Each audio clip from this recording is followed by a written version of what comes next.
एका बाजूला राजसाहेब ठाकरे आदरणीय उपमुख्यमंत्री एकनाथजी शिंदे साहेबांना भेटले.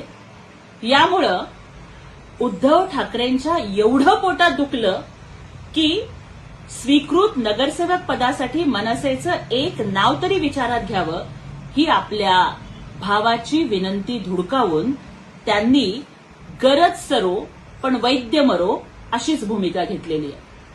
उद्धव ठाकरेंनी आपलं UT म्हणजेच यूज आणि थ्रो हे नाव सार्थ केलं.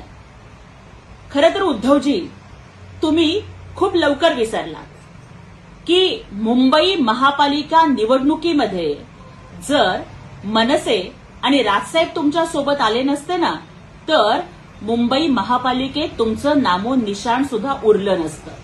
गरज पडली की गोड बोलायचं, माणसांचा वापर करून घ्यायचा आणि नंतर मात्र त्यांच्या पाठीत खंजीर खुपसायचा ही तुमची प्रवृत्ती आहे.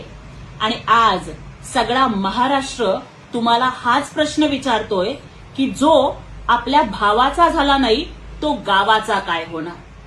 पण दुसऱ्या बाजूला माननीय उपमुख्यमंत्री एकनाथजी शिंदे साहेब मात्र इतके दिलदार आहेत की ते केवळ आपल्या सोबत असणाऱ्यांचं, आपल्या पक्षात असणाऱ्यांचंच नव्हे तर अगदी विरोधी पक्षात काम करणाऱ्यांचीही कामं करतात.